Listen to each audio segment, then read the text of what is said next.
Hello friends, welcome to Jenny's Cartoons. இன்னைக்கு நம்ம Boruto level episode 71 and 72 தான் பார்க்க போறோம். இந்த ஒரு எபிசோட் மேல வேற லெவல் இருக்குன்னு சொல்லியானோ சொல்ல பார்த்தன வீடியோக்குள்ள டைரக்டா என்ட்ரி ஆயிக்கலாம்.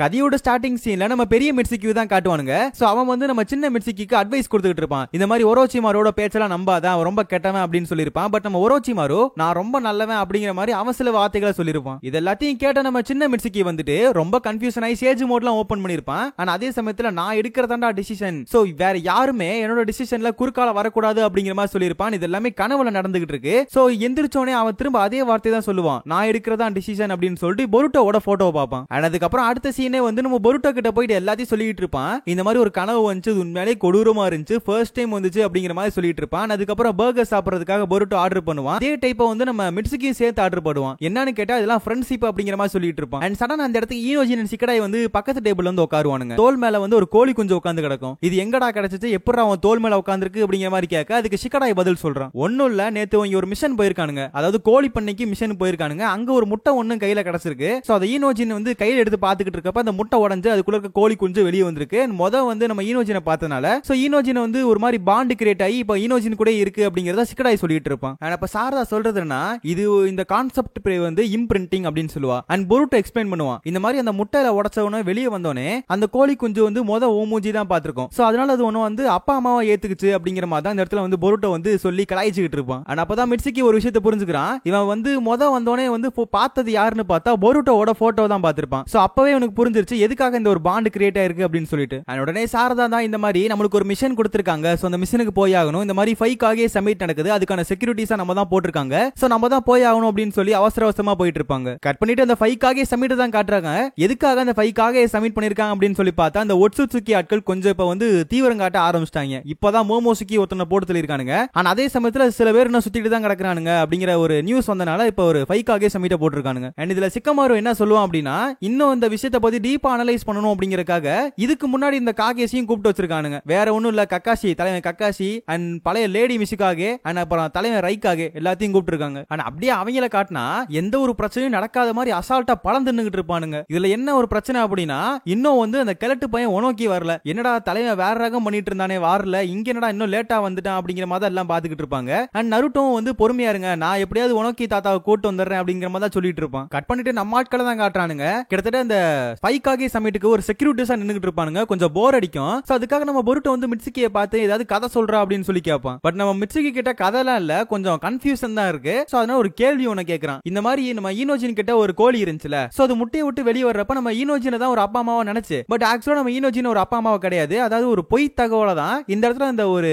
குட்டி கோழி குஞ்சு நினைச்சிருக்கு. ஆனா அந்த மாதிரி என் வாழ்க்கையில வந்து இதுதான் உண்மை அப்படின்னு நினைச்சுக்கிட்டு இருக்க ஒரு விஷயம் பொய்யா இருந்துச்சுன்னா எப்படி இருக்கும்? சோ அது ஆக்சுவலா ஒரு கெஞ்சுட்சுவா, அதுல இருந்து எப்படி வெளியே வர்றது, அது உண்மையில என்னதான் பண்ண முடியும் அப்படிங்கிற மாதிரி இந்த இடத்துல மிட்சுகி கேட்டுட்டு இருப்பான். அதுக்கு பொருட்டோ சொல்றது என்னன்னா, நம்ம கோழி குஞ்சுங்கலாம் கிடையாது, சோ நமக்குள்ள இருக்க விஷயம் வந்து உண்மையா இருக்கும் அப்படின்னா அது கண்டிப்பா உண்மையான விஷயமா தான் இருக்கும். சோ அது கண்டிப்பா உன் மனசுக்குள்ள இருக்கிறது எல்லாமே உண்மையான விஷயம் தான், அதை போட்டு நீ குழப்பிக்காத அப்படிங்கிற மாதிரி தான் பொருட்டோ சொல்லிடுவான். அண்ட் சடனா மிட்சுகி வந்துட்டு சரி உன்கிட்ட ஏதாவது கதை இருந்தா சொல்லுப்பா அப்படின்ற மாதிரி கேட்பான். அதுக்கு பொருட்டோ வந்து நேத்து எங்க அப்பா ஒரு விஷயம் என்கிட்ட பேசினாரு அப்படின்னு சொல்லிட்டு அந்த பிளாஷ்பேக் குள்ள போறானுங்க. சோ இதுல நம்ம நருட்டோ என்ன கேட்டிருப்பான் அப்படின்னா, இந்த உலகத்திலே இருக்க ரொம்ப ஹார்டான கல் எது அப்படின்னு சொல்லி கேட்டிருப்பான். அதுக்கு பொருட்டோ வந்து அந்த ஸ்டாச்சு ஹொக்காகே ஸ்டாச்சு பேஸ் அப்படி இப்படின்னு பல பதில சொல்லிருப்பான். பட் எதுவுமே அது உண்மை கிடையாது அப்படிங்கிற மாதிரி தான் அந்த இடத்துல நருட்டோ சொல்லிருப்பான். அது ஒரு ஷினோபி பேஸ்டான கேள்வி அப்படின்னு சொல்லிருப்பான். இந்த ஒரு கேள்வியே சுத்தமா வந்து லாஜிக் இல்லாத மாதிரி தான் இருக்கு அப்படிங்கிற மாதிரி தான் பொருட்டோ சொல்லிட்டு இருக்கேன். ஏதோ தூரத்துல வந்து கூட்டமா இருப்பாங்க. சோ என்ன நடக்குது அப்படின்னு சொல்லி நான் பார்த்துட்டு வரேன் அப்படின்னு சொல்லி மிட்சுகி போவான். அப்புறம் சாரதா வந்து நம்ம பொருட்டோவை பார்த்து, நீ இனிமேல கொஞ்சம் மிட்சுகி சொல்றதெல்லாம் கேட்டு பழகு, இப்போ உங்ககிட்ட அவன் குட் ஃப்ரெண்டா இருக்கான், பட் நீ கேட்காம ஓட்டினா அவன் உனக்கு எதிரா திரும்பிடுவான், அதனால அப்பெல்லாம் இருக்காத அப்படிங்கிற மாதிரி சொல்ல பொருட்டோ அதெல்லாம் பெருசா எடுத்துக்க மாட்டான். ஆக்சுவலா அந்த நிஞ்சாஸ் எதுக்கு அவ்வளவு பெருசா கேதரா இருக்காங்க அப்படின்னு சொல்லி பார்த்தா ஒனோக்கிய வந்து காணான்னு சொல்லிட்டு இருந்தாங்கல்ல, சோ அதனால ஒரு பேப்பர்ல வரைஞ்சு ஒனோக்கிய தேடிட்டு இருக்காங்க. அண்ட் இந்த மாதிரி ஒனோக்கி காணா போயிட்டாரு அப்படிங்கிற விஷயம் இவங்களுக்கு தெரிஞ்சதுக்கு அப்புறம் பொருட்டோ வந்து செம்ம ஜாலியாகிறான். அதுக்கான காரணம் இவரை நம்ம தேடி கண்டுபிடிச்சு எங்க அப்பா கேட்ட கேள்வி, அதாவது கடினமான கல் எதுன்னு கேட்டிருப்பார்ல, அதுக்கான விடையை இவர்கிட்ட இருந்து நம்ம கத்துக்கலாம் அப்படிங்கறத அந்த இடத்துல பொருட்டோ சொல்லிட்டு இருப்பான். அதுக்கப்புறம் மிட்சுகி அந்த போட்டோவை பார்த்து இவருக்கு கிட்டத்தட்ட 100 வயசு ஆகுதாண்டா அப்படிங்கிற மாதிரி பொருட்டோவை பார்த்து சொல்ல, அண்ட் பொருட்டோ அவரோட ஃபேஸை பார்த்துட்டு இவர் பாக்குறதுக்கு ஃபேமஸால இல்ல, இவர் இவர் ஏதோ பயங்கரமான ஜுட்சு எல்லாம் போடுவாங்கன்னு சொல்லுவாங்க அப்படிங்கிற மாதிரி தான் பொருட்டோ சொல்லிட்டு இருப்பான். அதுக்கப்புறம் சாரதா கொஞ்சம் கொஞ்சமா சொல்ல ஆரம்பிக்கிறா, இந்த மாதிரி இவர் வந்து பல வாரம் பார்த்தவர், 3 வாரம் பார்த்திருக்காரு. அண்ட் இவர் வந்து இந்த அட்டாமிக் பார்ட்டிகல் ஸ்டைல் பயங்கரமா போடுவாரு. இவர் ஒருத்தர் மட்டும் தான் அந்த மாதிரி கடினமான ஒரு ஜுட்சு எல்லாம் போட முடியும். அதையும் தாண்டி இவர் வந்து 3 ஜுட்சுவை கம்பைன் பண்ணி அடிக்கக்கூடிய ஒரு ஆளு அப்படின்னு சொல்லவும் மிரண்டு போயிடுறானுங்க. அப்போ ஒருத்தவர் வந்து இவங்க கையில வச்சிருக்க போட்டோவை புடிங்கிட்டு போயிடுறாங்க. என்னடா அது, யாரா அவர் நம்ம கிட்ட இருந்து பேசாம புடிங்கிட்டு போறா அப்படின்னு சொல்லிட்டு பொருட்டோவும் போய் பார்த்தா அந்த ஒனோக்கி பையோல தான் வந்துகிட்டு ஏதோ ஒரு வீல் சேர் மாதிரி ஒரு ஸ்பெசிபிக் டிவைஸ்ல உட்கார்ந்து போயிட்டு இருக்காரு. அண்ட் தலைவர் ஒனோக்கி கரெக்டா பொருட்டோவை கண்டுபிடிச்சிடறான். நீ தானா பொருட்டோ அப்படின்னு சொல்லிட்டு, எப்படி கண்டுபிடிச்சீங்க அப்படின்னு சொல்லி பொருட்டோ கேக்குறப்ப, நீ பாக்குறதுக்கு அப்படியே வந்து நருட்டோ மாதிரியே இருக்கு அப்படிங்கிற மாதிரி தான் சொல்லுவாரு. அண்ட் அதே மாதிரி சாரதா உச்சிகா அப்படிங்கிற மேட்டர் வந்து அவருக்கு அள்ளி தெரிஞ்சு வச்சிருக்காரு. சோ அதனால சாரதா உச்சிகா நீ தானா அப்படிங்கறதையும் வந்து கரெக்டா ஆனா அதே சமயத்துல சாரதாவுக்கும் வந்து ஒரு ஹாய் சொல்லுவாரு. அது வந்து மிட்சுகி யாரு அப்படிங்கறது அவனுக்கு சரியா தெரியல போல இருக்குது. சோ நீ யாருப்பா அப்படின்னு கேக்குறப்ப, நான் தான் மிட்சுகி அப்படிங்கிற மாதிரி அவனுமே சொல்லிட்டு இருப்பான். அதுக்கப்புறம் அவங்க கூட உட்காந்து உனக்கி பேச ஆரம்பிக்கிறாரு. அப்ப பொருட்டோ வந்து அந்த கேள்வியை கேட்டுறான், இந்த கடினமான கல் எது அப்படின்றத எனக்கு தெரியாம இருக்கு, அதை மட்டும் சொல்லுங்க அப்படின்னு சொல்லி கேட்க, எது அந்த கல்லை பத்தி உனக்கு தெரியாதாப்பா, என்னப்பா நீ அந்த கல்லை பத்தி தெரியாம வச்சிருக்க அப்படிங்கிற பார்த்தா உனக்கி சொல்ல, தயவு செஞ்சு எனக்கு அந்த கல்லை பத்தி மட்டும் சொல்லுங்க ப்ளீஸ் ப்ளீஸ் ப்ளீஸ், நான் என்ன வேணா செய்யறேன் அப்படிங்கிற மாதிரி தான் பொருட்டோ கேட்டுட்டு இருப்பான். அதுக்கு உனக்கி ஒரு கண்டிஷன் போடுறாரு, இந்த மாதிரி லீஃப் வில்லேஜ் எனக்கு எல்லா இடத்தையும் சுத்தி காட்டுங்க, சோ அப்ப நான் வந்து உங்களுக்கு வேணா வந்து சொல்றதுக்கான சான்ஸை வந்து இன்க்ரீஸ் பண்றேன் அப்படிங்கிற மாதிரி தான் சொல்லுவாரு. அண்ட் வந்து சாரதா வந்து வேணான்னு சொல்லுவா, பட் இருந்தாலும் பொருட்டோ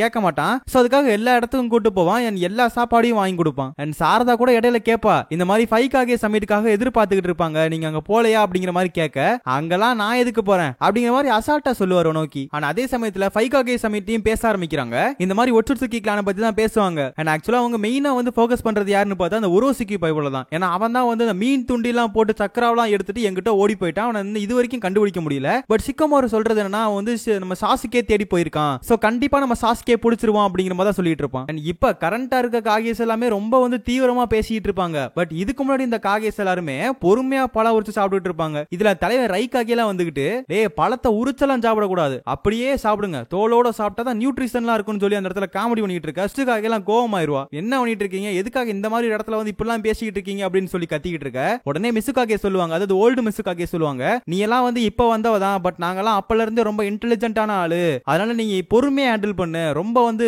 பிரஷர் ஆயிக்காத அப்படிங்கிற மாதிரி சொல்லிட்டு இருப்பா. அண்ட் அப்பன்னு பார்த்து அந்த சுச்சுகாகே நம்ம ஒனோக்கியை பத்தி தேவலாம பேசிடுவாங்க. அப்பதான் நருட்டோ சொல்லுவான், ஒனோக்கியை பத்தி எல்லாம் பேசாதீங்க, அவர் உண்மையாலே வந்து ஒரு பயங்கரமான ஆளு, இந்த உலகத்துல எது ஸ்ட்ராங்கஸ்டான விஷயம், எது உண்மையாலே கடினமான விஷயத்தை பத்தி என்கிட்ட சொல்லிருக்காரு, அது வேற ஒண்ணு இல்ல, நம்ம தான் உண்மையாலே ரொம்ப உலகத்திலே ஸ்ட்ராங்கஸ்டான ஒரு விஷயம் நம்ம தான் அப்படிங்கறத எனக்கு புரிய வச்சவரு அப்படிங்கிறப்ப ஒனோக்கியை காட்டுவாங்க.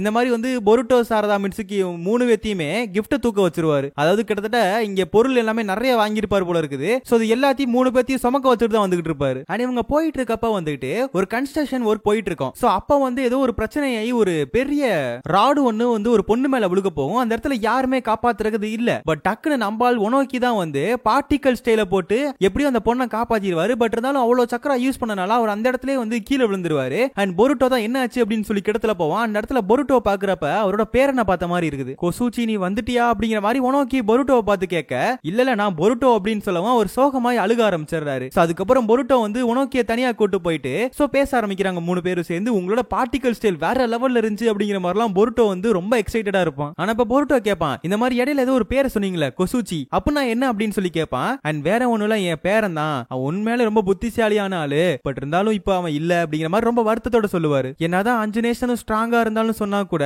சில உயிர்களை வந்து யாராலையும் வந்து காப்பாற்றப்பட முடியல, அப்படிதான் என் பேரனும் இறந்து போயிட்டான் அப்படிங்கறத ரொம்ப வருத்தத்தோட சொல்லிட்டு இருப்பாரு. ஆனா அதுக்கப்புறம் நம்ம பொருட்டோ ஒரு கேள்வி கேட்டிருப்பான்ல, அதுக்கான விடைய சொல்றேன் அப்படின்னு சொல்லுவாரு. அதுக்கப்புறம் ஒரு 3 கல் எடுத்து வந்து வரிசையா அடிக்க வைப்பாரு. இந்த 3 கல்லுல எது ஸ்ட்ராங்கஸ்டான கல்லு அப்படின்னு சொல்லி நீங்க நினைக்கிறீங்க அப்படின்னு சொல்லி ஒரு கேள்வி கேட்பாரு. உடனே பொருட்டோ ஒரு கல் எடுத்து வச்சுக்கிறான், சாரதா ஒரு கல் எடுத்து வச்சுக்கிறா. பட் நம்ம மிட்சுகி எந்த ஒரு கல்லுமே எடுக்க மாட்டான். அண்ட் கடைசியில உனக்கு ஆன்சர் சொல்றாரு, இந்த மாதிரி நீங்க வச்சிருக்க எந்த ஒரு கல்லுமே வந்து கரெக்டான ஆன்சர் கிடையாது, அது ஸ்ட்ராங்கஸ்டே கிடையாது அப்படிங்கிறப்ப, ஓகே எங்களுக்கு தெரிஞ்ச விஷயம் தான், பட் கீழ இருக்க அந்த கல்லு தான ஸ்ட்ராங்கஸ்ட் அப்படிங்கிற மாதிரி வந்து இந்த இடத்துல பொருட்டோ சாரதா கேட்பாங்க.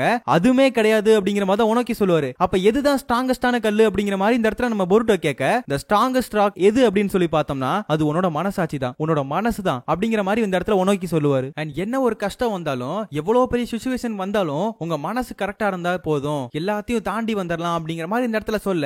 அண்ட் பொருட்டோக்கு இதுல எனக்கு முன்னாடியே தெரியும் அப்படிங்கிற மாதிரி நம்ம சாரதா கிட்ட சொல்ல, அப்படியே 2 பேத்துக்கு ஒரு சண்டை மாதிரி வந்துருது. அப்படி 2 பேருமே தெரிச்சடிச்சு ஓடிட்டு இருப்பானுங்க. ஆனா அந்த இடத்துல மிட்சுகி மட்டும் தனியா நின்னுகிட்டு இருப்பான். அப்ப உனோக்கி வந்து மிட்சுகியை பார்த்து, என்ன தம்பி உன்னோட பேசே நடுங்கிட்டு இருக்கு, என்ன காரணம் அப்படின்னு சொல்லி கேட்பான். அதுக்கு நம்ம மிட்சுகி சொல்றது என்னன்னா, உண்மையிலே எனக்கு பல கஷ்டம் ஓடிட்டு இருக்கு, அதை சொன்னா உங்களுக்கு புரியாதுங்கிற மாதிரி தான் சொல்லுவான். ஆனா அதுக்கு ஒனோக்கி சொல்றதுன்னா, உனக்கு எவ்வளவு பெரிய பிரச்சனையா இருக்கட்டும், எவ்வளவு பெரிய கன்ஃபியூஷனா வேணா இருக்கட்டும், ஆனா நீ வந்து எப்பவுமே ஸ்ட்ராங்கா இருக்கணும், ஸ்ட்ராங்கான உணர்ச்சிகளை வந்து நீ ஃபீல் பண்ணணும் அப்படின்னு சொல்லிட்டு ஒரு வார்த்தையை ஒன்னு சொல்லுவாரு. அது கேட்டோனே மிட்சுகி அப்படியே ஷாக்ல நின்னுட்டு இருப்பான். அண்ட் சடனா அந்த இடத்துக்கு பொருட்டோ வருவான். இந்த மாதிரி எனக்கு இது முன்னாடியே தெரிஞ்சு போன விஷயம் தான். ஆனா அதே சமயத்துல எங்க அப்பாவுக்கு வந்து எப்படி இந்த ஒரு ஆன்சர் வந்து தெரிஞ்சு அப்படிங்கிற மாதிரி கேட்க, உங்க அப்பாட்ட அந்த கேள்வியை கேட்டதே நான் தாண்டா அப்படின்ற மாதிரி ஒனோக்கி சொல்லுவாரு. அண்ட் இந்த மாதிரி நான் சாவறதுக்கு முன்னாடி நீங்க எல்லாரும் கண்டிப்பா என்னோட ஊருக்கு வந்தே ஆகணும், லேண்ட் ஆஃப் எர்த்துக்கு நான் சாவறதுக்குள்ள நீங்க எப்படியாவது ஒரு தடவை வந்து வாங்க, உங்களுக்கு நான் சுத்தி காட்டுறேன் அப்படிங்கிற மாதிரி தான் ஒனோக்கி சொல்லிட்டு இருப்பாரு. ஆனா அதுக்கப்புறம் ஜாலியா பேசிட்டு எப்படியோ ஒனோக்கியை வந்துட்டு ஹொக்காகே ஆபீஸ்ல விட்டுட்டு வந்துருவாங்க. அண்ட் போறப்ப நம்ம பொருட்டோ மிட்சுகியை பார்த்து, இனிமேல் இந்த கிறுக்கத்தனமா கேள்விகள்லாம் உன் மனசுக்குள்ள ஓடிட்டு இருக்கா, அதாவது உண்மையாலே வேஸ்ட் ஆஃப் டைம் அப்படிங்கிற மாதிரி வந்து சொல்லிட்டு இருப்பான். அண்ட் இதெல்லாம் கேட்டுட்டு மிட்சுகி அப்படியே வீட்டுக்கு வந்து சோகமா போவான். சோகமா போயிட்டு உள்ள போய் பார்த்தா யாரோ உள்ள வந்த மாதிரி இருக்கும். அண்ட் கீழே பார்த்தா ஏதோ மண்ணுல வந்து ஏதோ ஒரு லெட்டர் வந்து அனுப்பி வச்சிருப்பாங்க. அந்த லெட்டரை எரிச்சிருவான். அண்ட் எரிச்சு சோகமா போயிடுவான். அண்ட் வந்து திடீர்னு பார்த்தா வந்து ஊருக்குள்ள இருக்க எல்லா ஷினோபிஸ்லாம் வந்துட்டு அடிக்க ஆரம்பிச்சிருவான். எவனோ ஒருத்தர் லைட்னிங் ஸ்டீல போட்டு அடிச்சு